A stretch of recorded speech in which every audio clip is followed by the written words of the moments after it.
Dylan Valley and Miles Sampson. Miles Sampson. Will be taking us through a really exciting project and discussion about reality and filmmaking, particularly something unique that we've seen up in Masterclass series, is telling African stories, telling our own story, utilizing the tools, technology to enhance our creativity. So I'm going to do a quick bio introduction here. So Dylan Valley is an award-winning filmmaker and educator who sees films as a tool of social change. His virtual reality of 360 documentary, Azibuye The Occupation, premiered at Sundance Film Festival in 2020. And he's currently a lecturer at the University of Cape Town Center for Film and Media Studies. Dylan has directed work for Jazeera, Arte, and South African Broadcasting Corporation. He's an editorial board of Africa's Educator. He's also one of the key figures in something called Afrikaans. I don't know if you guys remember this, but it really impacted a lot of us to understand how it is. Glad to invite you on the stage. Thank you. Cool, thanks. Thank you. Should I sit at the table or? How you really feel comfortable. Okay, cool. Thank you so much, Marco, and thank you everybody for coming today to hear our talk. So, as Marco mentioned, I've been doing work in virtual reality and specifically 360 video. And I'll get into a little bit what I mean by 360 video. Some of you might know already. But I really got into this work because I saw, I kind of had I always wanted to do something on land in South Africa. And I've been working in a documentary for a long time. Once I studied at UCT, where I teach now in the same department, and I've done a lot of kind of social justice storytelling, and I knew that that it was important to do a film about land. If you're interested in social justice in South Africa, you can't like really ignore the land question. And I knew these artists, activists, Marcelo Motana and Ivan Abramser. They were occupying this house in Joburg in an area called Linksfield Ridge, which is like this really affluent neighborhood in Joburg. And so there was this house that was standing empty for 20 years, and so they occupied this house. They squatted in this house. And they turned it into a kind of like an artist space. They were inviting artists to come and collaborate and that kind of thing. And I thought this would be a great opportunity to make a film, but people were already shooting a film in there. And I did this workshop with this organization called Electric South that they do virtual reality training and retreats for artists from around Africa. They come together. And luckily I got into this week-long workshop, and it really opened my eyes to using these kind of immersive technologies for storytelling. Just kind of opened my mind up, and I thought, wow, we could actually take people inside of that house, because I'd been inside that house, and I thought, wow, like that would be kind of cool. So it was kind of it started with just like my own curiosity. It was more like an experiment in a way. It's like, what would happen if we took a 360 camera inside there? So the image on here is quite dark, but that's the camera we use when we film these documentaries. It's basically like a little ball that sits on the tripod, and it shoots in all directions. So it's when you think about VR, you often think like kind of technology, but it's relatively low tech. It's just 6 cameras basically, fisheye lens, and then that image is stitched together to make one globe that people sit inside. And so we also brought some VR cameras for you guys. Not cameras, sorry, we put some VR headsets for you guys. Miles will be also to help us with that. And so you get to watch the film that I made called No Place But Here with my friend Andy Niesenson. And so, but I'll get to that in a second. Also, guys, just stop me if you have any questions or anything. So, I'm just going to run through a little bit of like some of the background stuff. This is um, kind of like the basics when it comes to VR. When you kind of think about what do we talk about, people often think about the technology. So we're actually discussing this earlier. Often when we think about VR, we think about like, you know, like a tech bro like Mark Zuckerberg wearing the headset and that kind of thing. But actually, it's like VR is quite old. It's been around probably since in the 70s. There was a project at Massachusetts Institute for Technology where they built a virtual map of Aspen. So this was like already in the 70s. People were starting to experiment with the idea, and it's really not so much about the tech of putting the headset on your head, but it's more about creating a virtual space that people can interact with and can be inside. And it doesn't matter if you're using a headset or if you're using a computer or if you're using a dome, and I'll show you guys later what I mean by a dome. But the tech companies like Meta, they bought up these kind of VR startups like Oculus, they started up, and so they're pushing headsets as a product. That's why we kind of associate VR with the product, which is a headset. But it's actually a little bit broader than that and can be used in ways that are not just like about buying this product and putting it on your head. It's really about what you call presence and immersion. So presence is like the feeling of being there. So there's this VR game that you can play, a Creed, I think it's based on the movie Creed, where you actually like boxing with somebody. It's very scary. I'm not a fighter, so like I played that once and I was like, I don't think I want to do that again, but it really makes you feel like you are like in the ring with someone, boxing someone, and that's, you feel present there. So that's the idea of telepresence. So telepresence is basically the feeling of presence, but through a telecommunication device like a headset, like a VR headset. And so the idea is that this communication device is making it so that you are present somewhere else. And that's what also makes VR sometimes uncomfortable, because there's a woman called Noni Dalapena, and she was one of the VR film pioneers, I would say. The other thing that people don't often know about VR is that it's really like, in terms of the creative side, it's really been women-led. Like a lot, it's the people who are like pioneering the films and like art and that kind of thing inside the VR space, mostly women. And Noni Dalapena, she actually made the first VR documentary. It was called Hunger in LA, and it was about the hunger crisis in Los Angeles, or the food crisis, food insecurity, and that kind of thing. And she realized quite early on that there's this thing that she came to call a duality of presence, which means you're present in the film, or in the game, like the Creed game where you're boxing someone. So you're in the boxing ring, but you're also in your body at the same time. So you still, if we were to put the headset on you now, and you play Creed, you'd be boxing in Creed, but you'd also be in the homecoming center, because you could still feel your body here. If you're sitting in the chair, you still feel your body in the chair.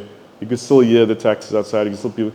So this is what you call duality of presence, and that can be a bit uncomfortable at times. So you have to kind of think about the space you want to create for people in order to watch the film, because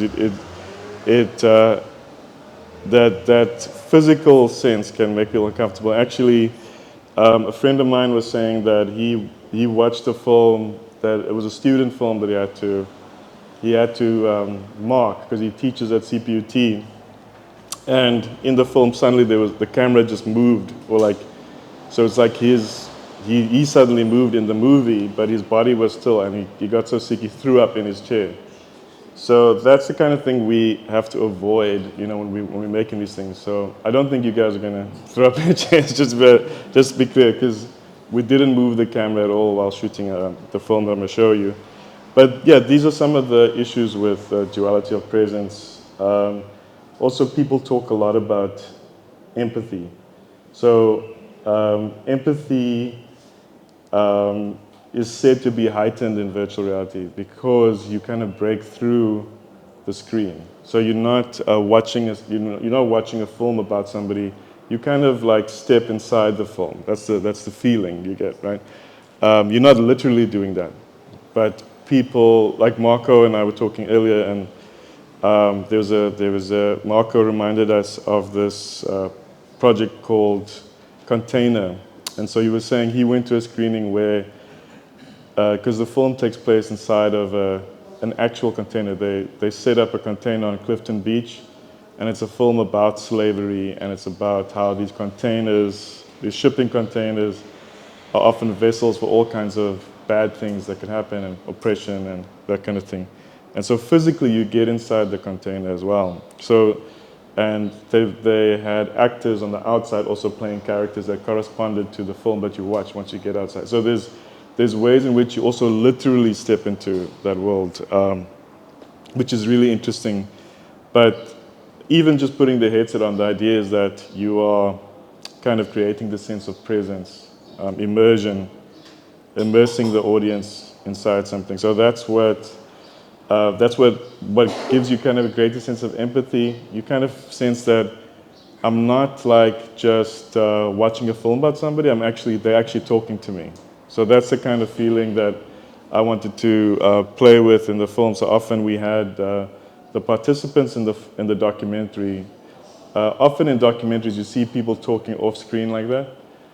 So that's like a norm, but we had everyone talking directly into the camera because we wanted the viewer to feel like, oh, this person's actually talking to me. Oh, I'm actually inside their house.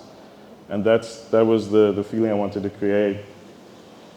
And if you're interested in this idea of empathy and watching more stuff, there's a guy called Chris Milk who does this TED talk on empathy and VR. And he made a film about a Syrian refugee camp called Clouds of Azibuye, which is also on YouTube. I think you can watch it on there. But he comes from very like Western lens, kind of thinking about this technology, kind of thinking about if we can make this film about these poor Syrian people and take it to the World Economic Forum in Davos and show it there, then these change makers will change their mind and they will. So it's that kind of sense of looking at the stuff. But we're using it in a slightly different way. We're trying to think about it more from like a community-based point of view, more localized point of view. But it's an interesting film. It's worth checking out. Also one of the first VR documentaries, Cloud of Azibuye. It's an interesting talk he gives. But I think there's a way people can almost overstate the effects of VR and creating empathy. But yeah, I don't want to like critique that too much right now. We can get into that a bit later, I think. But just getting back to Azibuye, so like I mentioned to you earlier, this was the first film that I did in VR. This was the house in Joburg, which they occupied. And the thing about this house was they had basically, over the years, this house had stood empty for about 20 years, and Marcelo and Ivan, who were sitting down there, they had started to fix up this house. And when they got there, there was literally like just a shell. So this is what the house kind of looked like. It's just, there were no doors left, no windows, no wiring, so no electricity, no plumbing. The toilet had been ripped out, the taps had been ripped out, because it had just been standing there for 20 years. So what they did is like they started to kind of fix the house up and in a way rebuild it with like also like green architecture principles. They built a freestanding pit toilet. They found ways of covering the windows. One of the rooms, they just used books to cover up the windowsill. And they also painted the walls with this, what they call the laws of dispossession in South Africa. So, like the 1913 Land Act, the Group Areas Act, which cleared black people out of, which cleared them from their neighborhoods, which removed them from places, which also made it illegal for people to live in areas which were previously their home. So they started to, they wrote on the walls, and they created an artist statement, which they shared with people who came. They invited other artists to come, and so they also created like an arts residency in this house. And so with the headset, with the VR camera, you can kind of let the audience view the space as they want. So they can kind of look around, they can kind of look up and down. There's this like kind of cassette rack. So you can see like the little details of this house that's been empty for this long. I'm just going to show you a little clip from the film so you get a sense of what it looks like.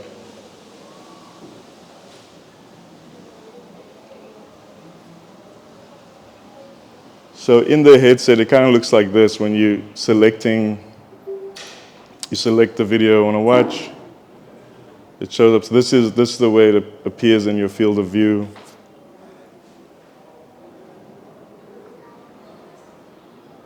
And that's the Santon skyline over there.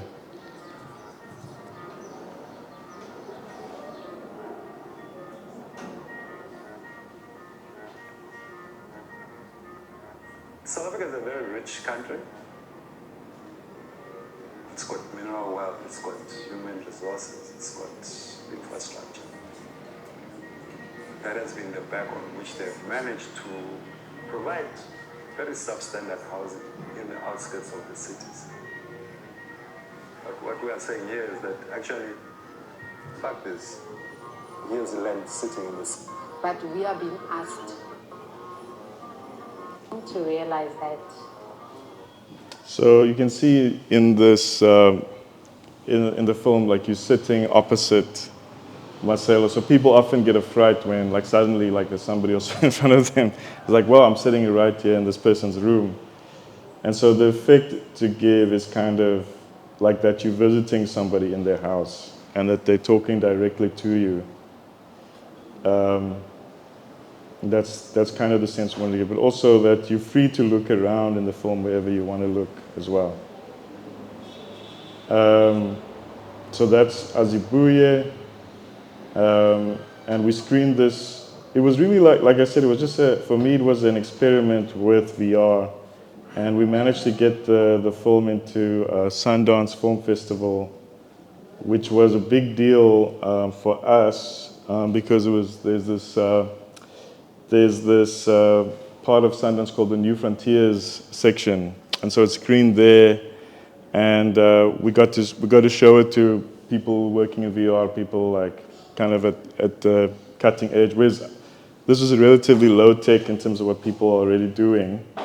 When we met this is the kind of look of like a VR cinema. It's a bad photo, but you kind of get the idea. People are just sitting in a room and spinning around on chairs with the VR headsets. And we met a researcher called Andrea Kim from MIT, and she and a colleague, Vincenzo Cavallo, who's based in, he's an Italian guy based in Kenya. They wrote this article called Spatial Thinking. Yes? Yeah. So, with these evidence that life is a big issue, how the result is. So was that like a difficult thing to handle? How did you actually account for that? Cool, yeah, that's a great question. So the question is about lighting, right? Like how do you light a scene? And you can't really, but you can cheat it. You can light it, but you can, if you're lighting a scene, the lights are going to be in the shot. Yeah. Unless you hide it behind something. So you could put a light, like from your point of view, if you were the camera, I could hide a light behind this speaker and maybe point it upward, and it could light the section. You wouldn't see the light, but you wouldn't see the source of the light. You just see like the light. So you can do things, little tricks like that. It's harder to do, and you have to use small lights. So we did a little bit of that in the film I'm going to show you guys, No Place But Here. But also you have to hide yourself. Yeah. So that's the hard part. So as a documentary filmmaker, everything is in the shot. So every bit of the film is in the shot. So like I'll see if I can find a good example here. I'm just going to put this on silent. So like you kind of, unless you want to be in the film, you have to hide behind something. So if you're looking at this scene, we were hiding, I think like underneath that ridge. You see this low wall? We were hiding behind that low wall on like another level there, and watching the shot on an iPad, so that we knew what was happening. And in this room, we were watching from outside of the room. So like you can watch it on your phone, so you can see the shot. But as you can see, if you're looking around, this camera is shooting all directions. So even behind the camera, it's shooting that direction as well. So you kind of, everything is in the shot. The whole room is in the shot. So you have to hide. And here we were standing just behind that door, behind Ivan. So yeah. So like, for example, to come back to the question about lighting, you could maybe shine a light through that door if you needed to light the scene. You could do that, or we just worked in this film. We just worked with natural light, so we just try to make sure we were close to a window, out in sunlight. We didn't shoot much in the dark, so it was relatively easy to do. So when you see the movement, it looks like a camera is moving like that, but that's just me watching the film in a headset, looking around. Right. So that's not the camera moving. That's just that's the viewer, me recording myself watching the film in the headset. So yeah, I'm turning my head to watch Ivan walk that way. It's kind of like a different way of thinking about film. Sometimes it's like a... So you don't have the control as to what the person sees, right? Exactly, yeah. So you could, as a viewer, you could be looking, instead of looking at Ivan here, you could be looking, like, say, at those trees for the whole scene. Like, you see this, be like, oh, why are all these leaves lying there? That's a fire hazard, blah, blah, blah. I'm turning now because I know Ivan's talking over there. But for the whole scene, I could have just looked at those leaves. So it's a different way of thinking about shots. You can't really think in shots. You think more in terms of scenes. You can't really think in terms of shot sizes. You think more in terms of proximity. So the closer you are to somebody, the closer they'll be to. That's a close-up. The further away, it's a long shot. But it's just your intended idea, because somebody will be looking. I'm hoping everybody's going to be looking at you guys if I'm shooting the film, but they could be looking, oh, this is a cool, like, you know, that's also part of it. That's the interactivity with the audience is basically, you know, like one of the exciting things about it. Also, like, frustrating as well. The thing about these films, so like with Azibuye and with No Place But Here, we are trying to use it to challenge the ways in which we understand cities in Cape Town, so cities in South Africa. And so what they were saying, Andrea Kim and Vincenzo Cavallo, they're saying a lot of the VR films coming out of Africa are doing similar things, like these, thinking about cities and thinking about social justice and like spatial justice, who's included, who's excluded from cities, thinking about gentrification, thinking about issues like that, the ways in which history plays itself out in cities, and the ways in which capitalism plays itself out as well.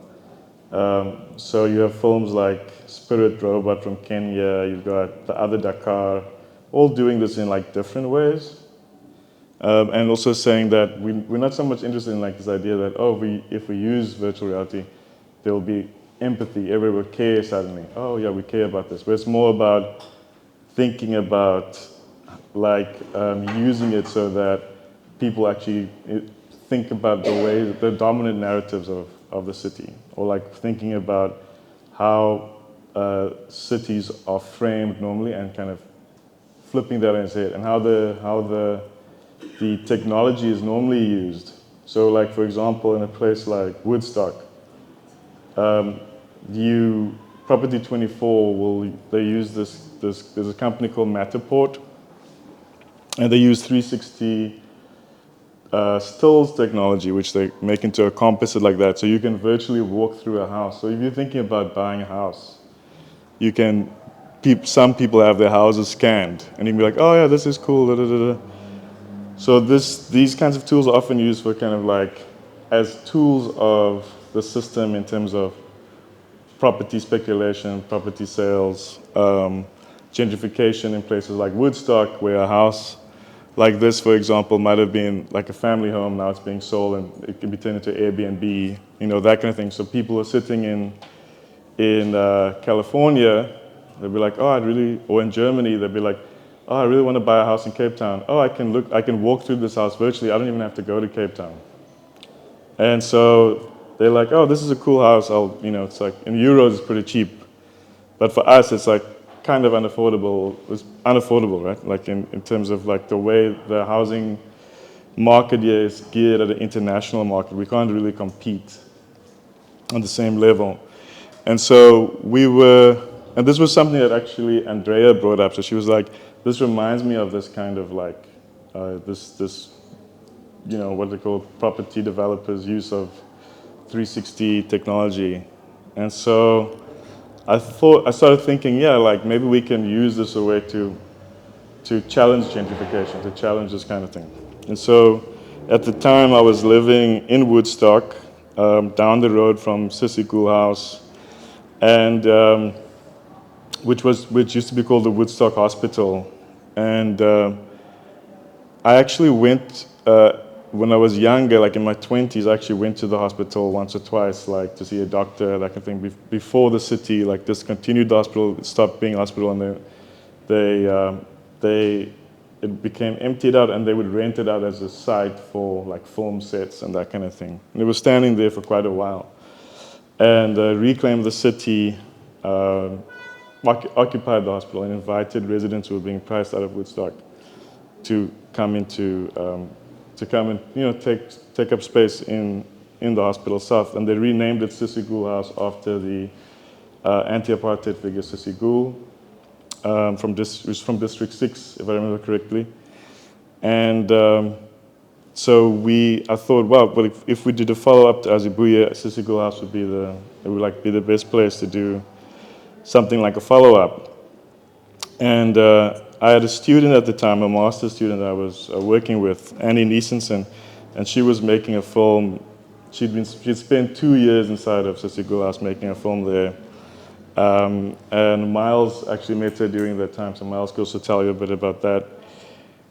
And basically, she had these really beautiful images that came out of there, and after she was done with her master's, I said, do you want to do something together? Maybe we can make a film inside this building, because it feels very cinematic because of the kind of the traces of the past that you see, like the X-ray office, for example, still has a sign, X-ray office.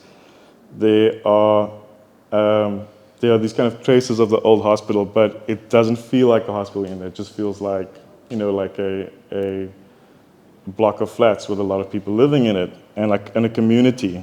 And so we started, we got some funding, we pitched, got some funding, and then we were able to shoot inside.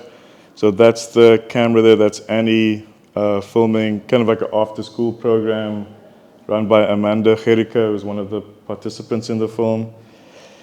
And it was a really great experience for me, because I'd never gotten to spend any kind of real time in there. I lived down the road from Sissy Gool House, but people who, if you didn't know anybody who lived in there, you had no idea what it looked like on the inside. So spending time in there, it really opened my eyes to the place.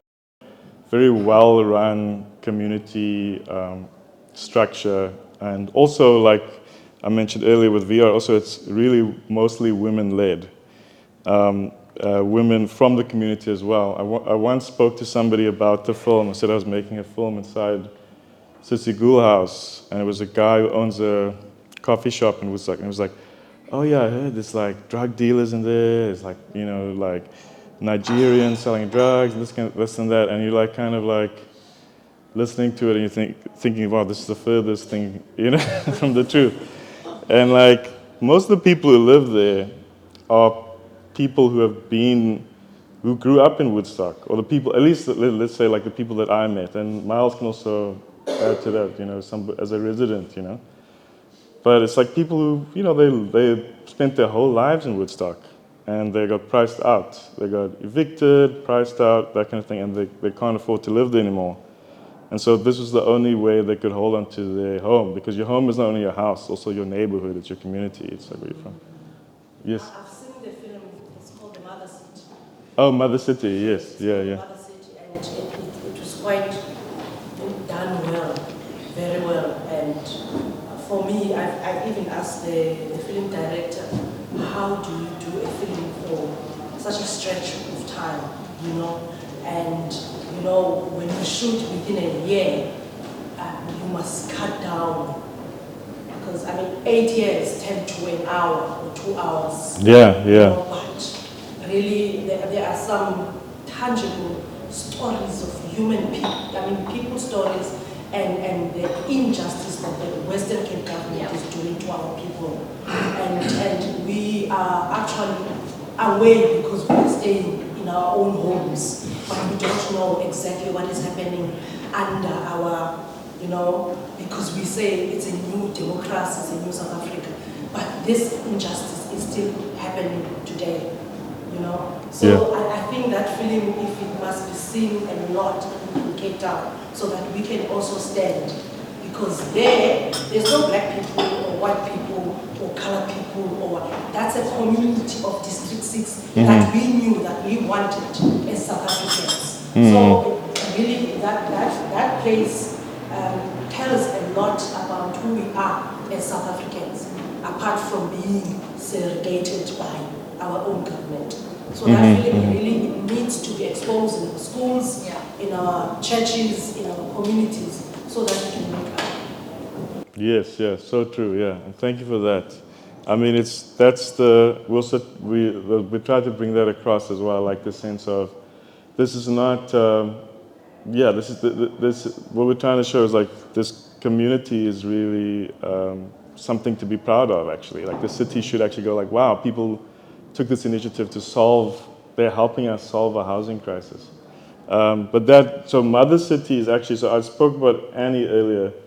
She is, so she made a film, I think it was just called Sissy Ghoul House, but Mother City that's our friend Mickey, she made that film. Yeah, so she made that film. So we made it's kind of, in a way, it's kind of like a companion piece, a short one, shorter than Mother City, but after this, you guys will have a chance to watch it on the VR goggles. And Mickey and I have been talking about how to show Mother City and No Place But Here together, because I think it could be a good companion piece. And Mother City is incredible, the work that they've done, shooting over such a long period of time. I think you said it's like 8 years, right? Like it was. 8 years. So it's it was a real labor of love on their part as well, and they made an incredible work afterwards. And some of the same people in that film are in our film as well. So like, here you can see Fahmida Ling. This is her balcony from Sissy Ghoul House. She's also in Mother City, some of the scenes. This is Suki Balindlela just outside of her apartment in the occupation. This is a door over here.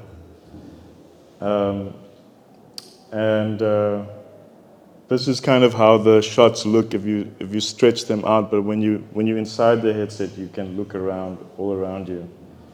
Let me just go this way.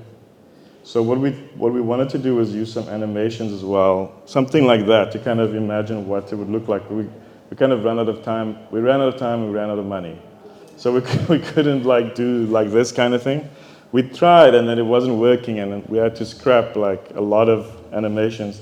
But in the end, what we did is we put a mural of Sissy Ghoul up on one of the walls. So in the end of the film, a mural of her goes up on one of the main walls of the hospital. Virtually, of course, not actually in real life. And this was, when we first screened the film, it was at this event in Lagos, in Nigeria. And we were part of a group of artists from around the continent that got funding from this organization called Africa No Filter, who give money to African journalists, storytellers, that kind of thing, from all over the continent, and Meta as well. So the tech bros that I mentioned earlier, they also gave us some money. And but Meta's Africa office. So this is the poster for the film, and that's Karen Hendricks in the center there, who's one of the leaders of the community. And yeah, so we screened it, but we weren't able to screen it like in many places in South Africa, so it hasn't really shown widely yet. So you guys are part of like the only people who have really seen it here, outside of kind of Sissy Ghoul House events. There was a CGH event here. I think it was the co-design event, or was it? There was an exhibition here last year or the year before, and we screened it there, and we've screened it at some other events, but we haven't really shown it like widely in the festival, because also like using VR, it's harder to get the film out there, to pass it around. But what we're gonna do is put it up on YouTube for free, and so you can actually watch the film. You can watch 360 content on YouTube. You can hold your phone up, and it kind of, if you move your phone around, it moves around the space. So you might have used some of that before with like, there's Facebook does like 360 photos sometimes, and you can look around like inside once saw like inside of the mosque, the big mosque in Turkey. I can't remember the name, but you can kind of look around using your phone. So that's what we're aiming to do, to kind of get the story out there more widely, and just set it up for free, put it out there for free. Yeah. Who do you intend the film to be seen by? It is a particular, because one of the things for the guy that made the movie in Syria, it was intended for policymakers sitting in darkness, right? Who is this film intended for? So we thought a lot about that. It's a good question. I think we really wanted to be seen by other activist groups as a way for building solidarity. So so CGH have actually been quite proactive in terms of making contact with other kind of squatters movements, for lack of a better word. I don't know if that's like the best way of putting it, but like occupiers movements, yeah, occupations. So they did a trip, like in Mother City, there's actually a scene where they go to Barcelona, for example, and they meet with housing activists in Barcelona. So we had envisioned in our mind something like that, like this film could be useful for those kinds of either like transnational connections or like activist to activist connections.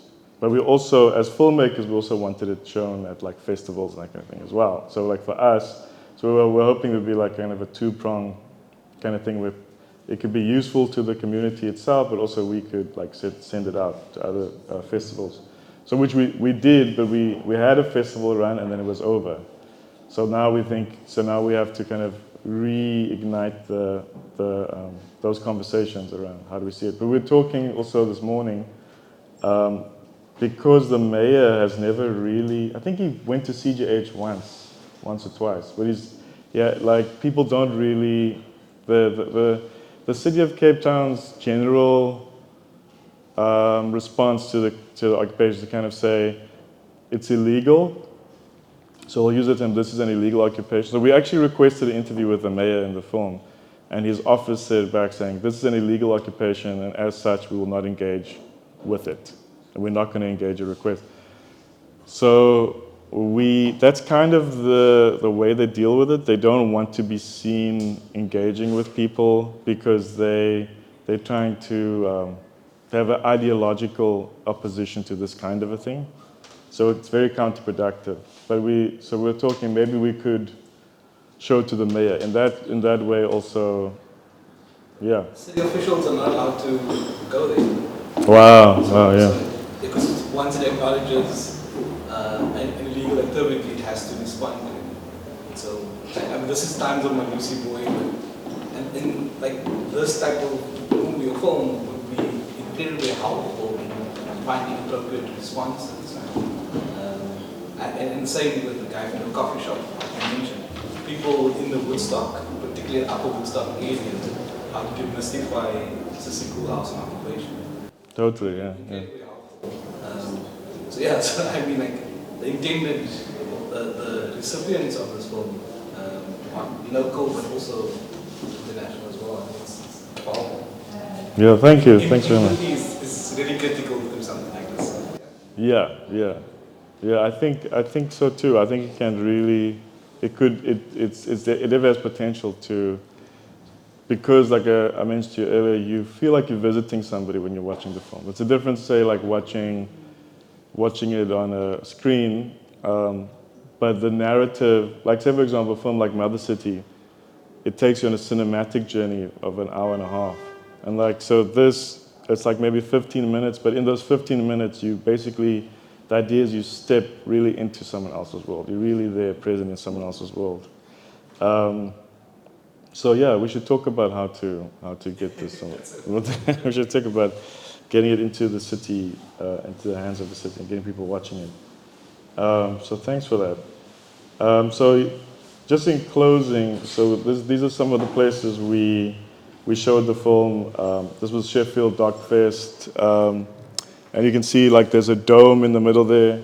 So we didn't show a film on the dome, but there's different ways in which you can screen these films. People build a dome and they project inside of it. So you can't see them there, but they're like kind of these bean bags where you can lie down and you kind of feel like you're inside of this film. So there's different kinds of immersive experiences that you can do without the headsets.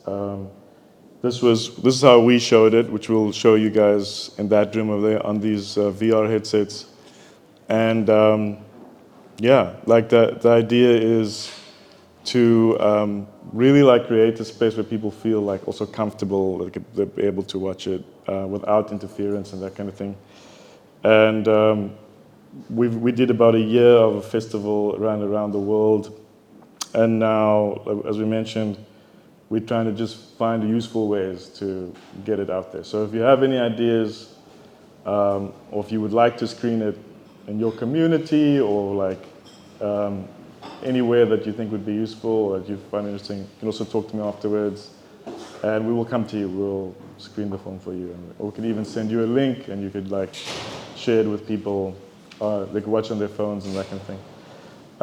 So yeah, that's it from me for now. I think what we'll do is we will, you guys, we have the headsets set up in that room there.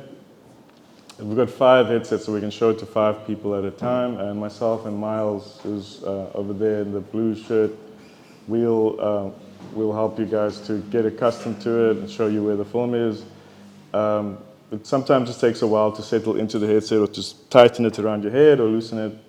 So yeah, just you can give it a minute or two to settle in. If you feel uncomfortable, you can just take the headset off, and then we can talk about that as well.